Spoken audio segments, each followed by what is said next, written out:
We're now going to go into part 2 of our questions. We're going to talk about the shift from you working in high technology to tertiary education. And we have one question for this, and this is, why did you decide to take up teaching? Well, my father was a teacher, and my mother's a teacher, and I loved science, and I just found that I loved helping people learn how to do things. The key product, the key artifact that I created from my PhD was a decision support system. My thesis was called a decision support system for strategic thinking in the dairy products industry. And I was taking a whole lot of very clever mathematical ideas, bundling them into this computer, and creating a computer interface which a kind of an ordinary person could use to run these computer stuff and work out where to plant new dairy factories. Some of you might be in my strategic thinking course, and you are going through that same experience now, running a company, a global company, and working out where to put shoe factories and things like that. And I loved helping my clients learn how to use these computing systems. I love helping people use stuff to amplify their creative talents.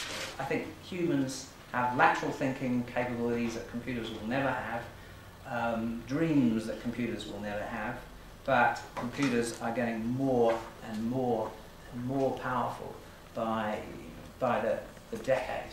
When I first cut computer code, I had a card. You used to write your programs, no terminals, no fancy colour graphic screens. You used to have cards like this and a paper clip, and you would punch out holes, write in a mathematical formula, blob A, blob equals C plus D. Okay, that's how I began writing computer code. Okay, and we'll move on to part 3. How have you used creative techniques to overcome challenges on technology? How have I used creative? Just can you say this again? So this is part of question 3, challenges of technology management. Audience has asked, how have you used creative techniques to overcome challenges within technology?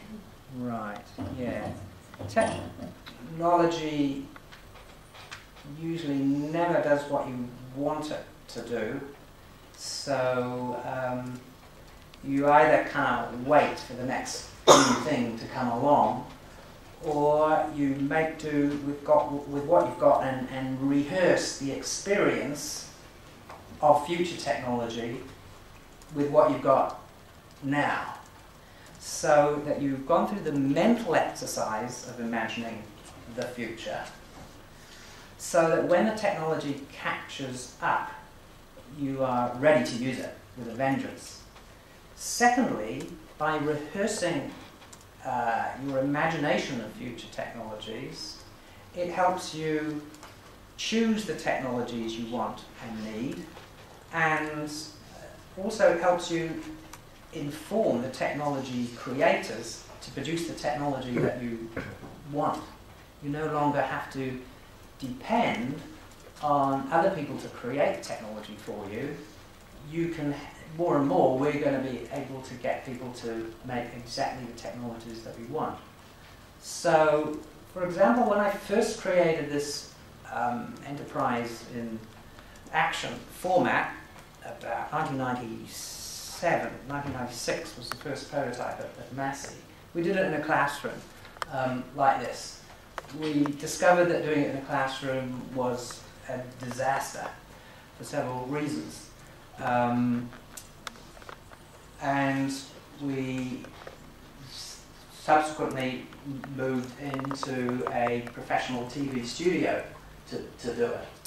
And that was exhilarating because we had professionals behind the cameras.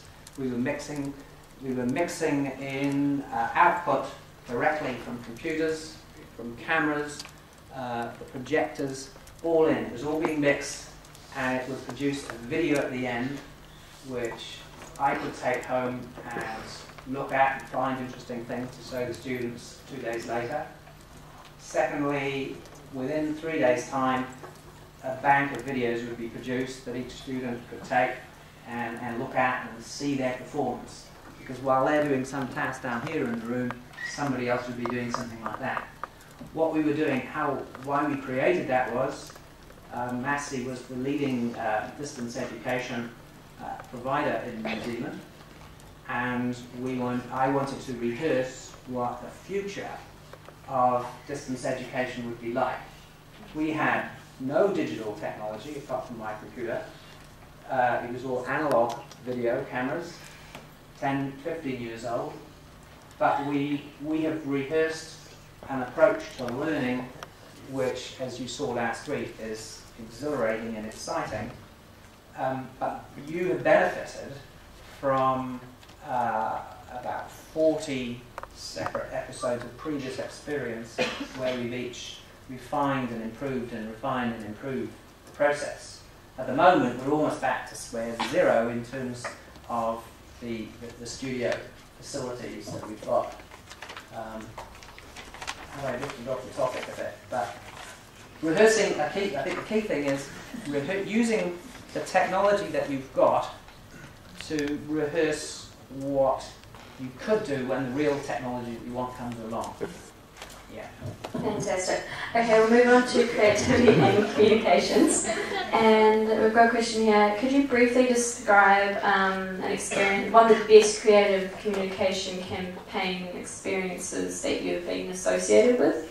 So a highlight within creativity communications? Yeah, and it's got absolutely nothing to do with technology and lots to do with graphic design and also opportunity taking.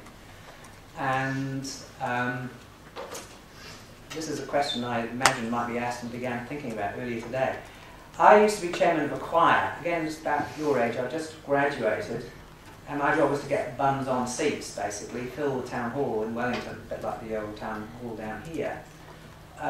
It cost about my annual salary to hire this building and the talent, the artists. So we had to work really hard to get an audience. So I guess that was one of my early communication challenges. We usually did the sort of roll your own poster.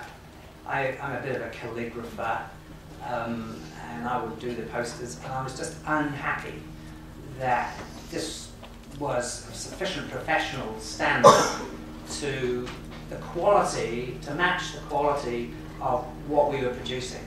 This was a choir of bright young things like you, as I was then, producing scintillating quality music.